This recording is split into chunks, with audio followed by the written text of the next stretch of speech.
Hello everyone, ISO 50001 was first published on 17th of June 2011 and it is just over 10 years old.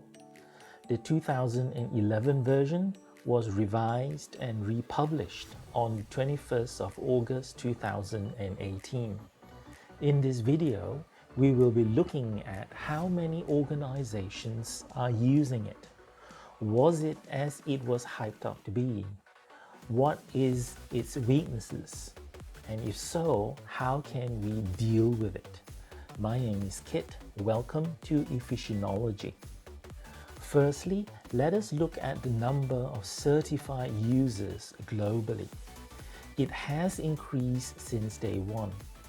According to ISO Survey 2020, 10 countries contribute approximately 81% of the global certification.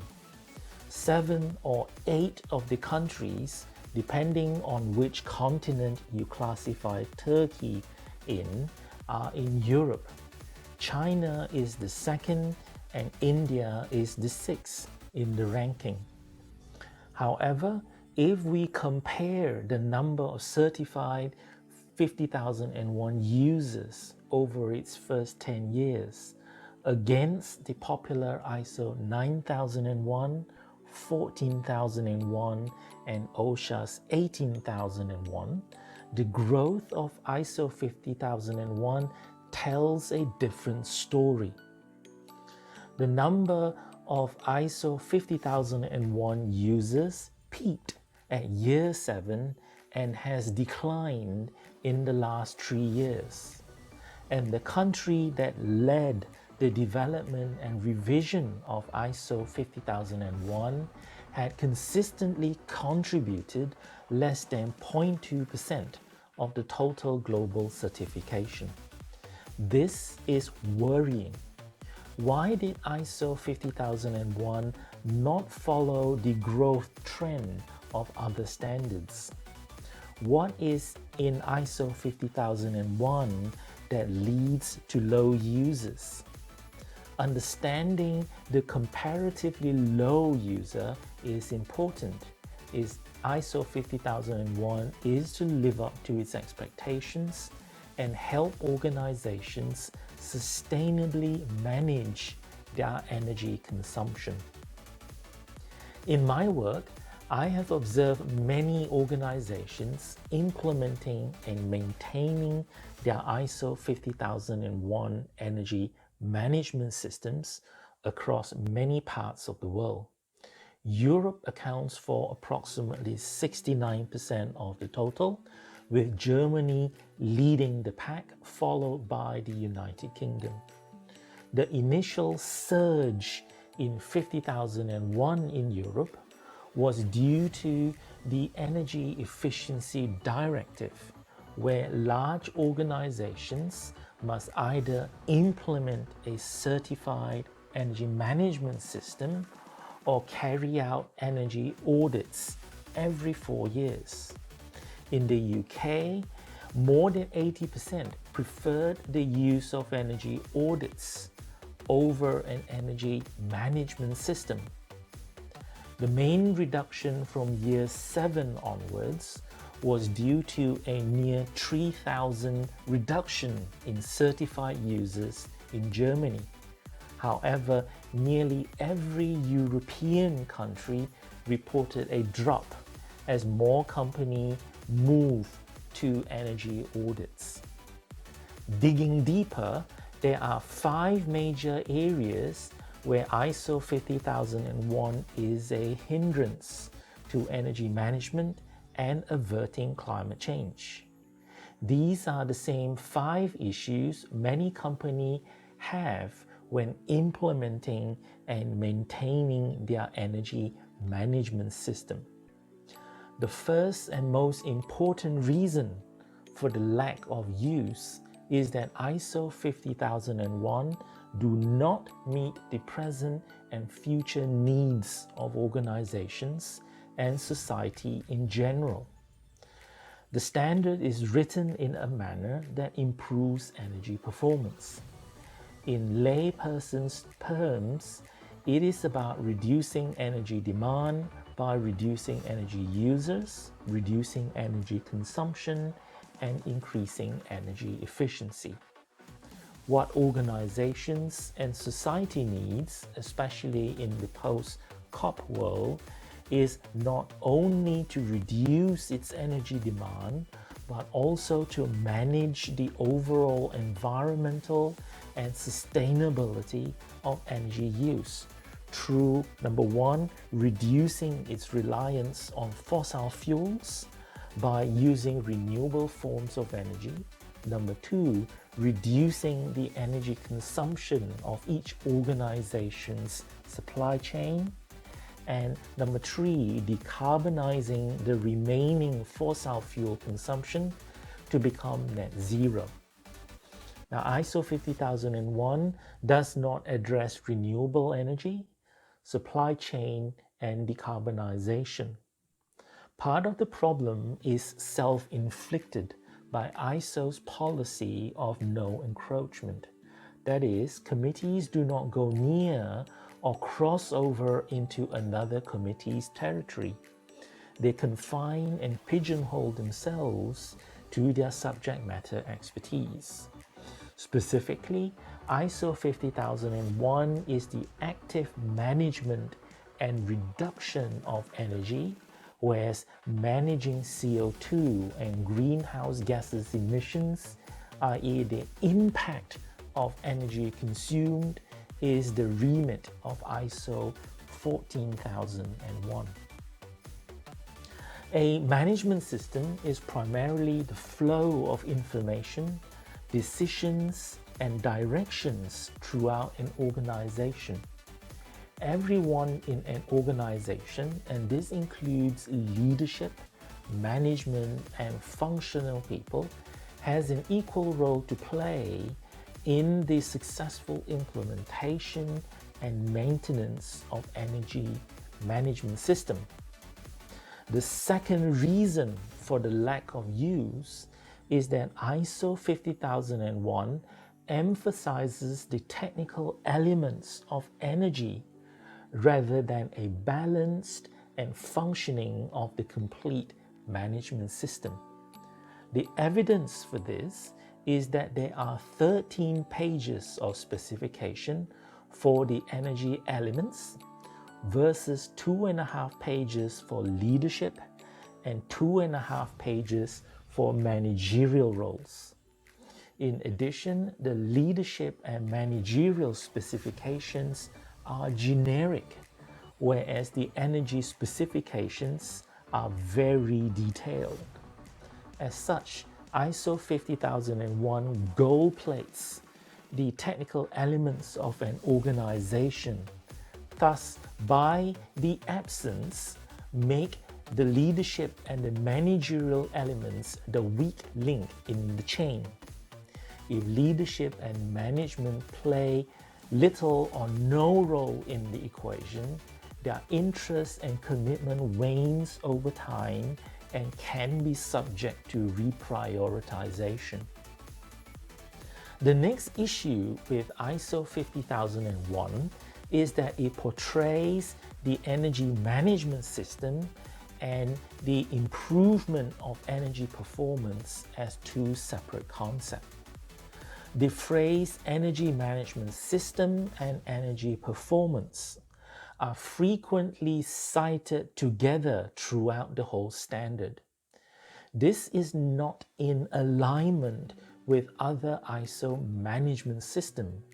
It is an unwelcomed constant repetition and is frequently a cited confusion by management system users. Following the interpretation of other ISO management systems, it will be about the use of an energy management system to drive energy performance improvements through the setting of policy, objective, and a range of activities to improve energy performance. If an organization did not achieve its stated energy performance, the energy management system is said to be ineffective and is therefore a non-conformity. As such, there is no need to constantly repeat energy management system and energy performance throughout the standard. It confuses the readers and lengthens the standard unnecessarily. Another issue with ISO 50001 relates to the terms and definitions used in the standard. They do not align with industry norms or colloquial usage.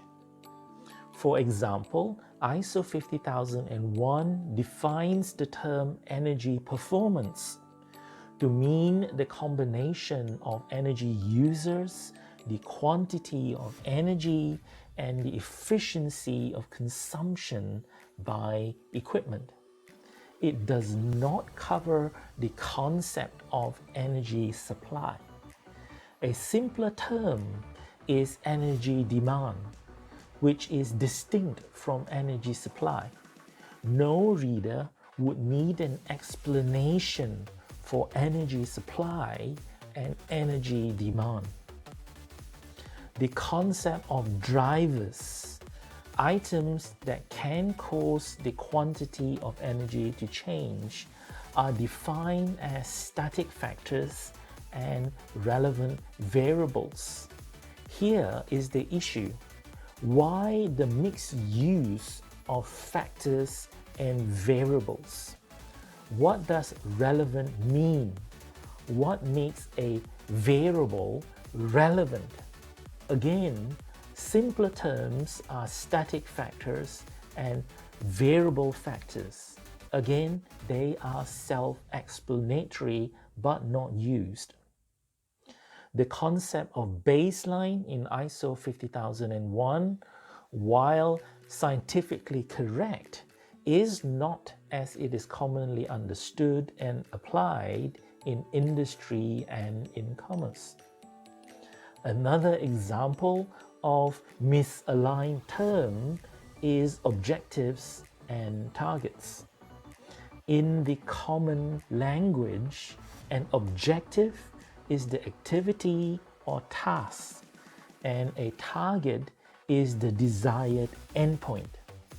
In ISO 50001, an objective is the results to be achieved, and an energy target is the objective related to energy performance improvement.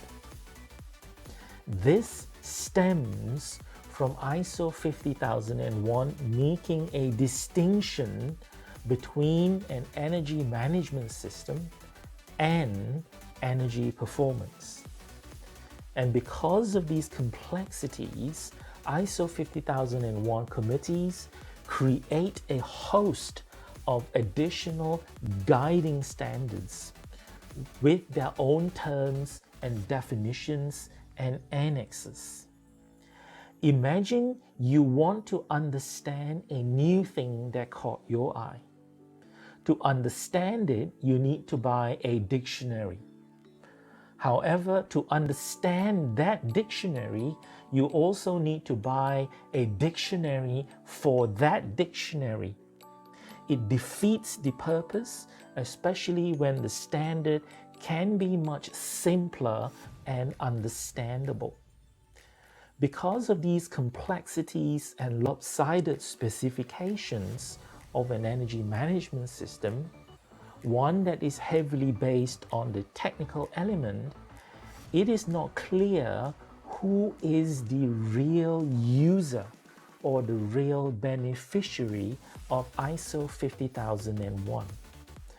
Obviously, the end user would ultimately benefit after they implemented the energy management system.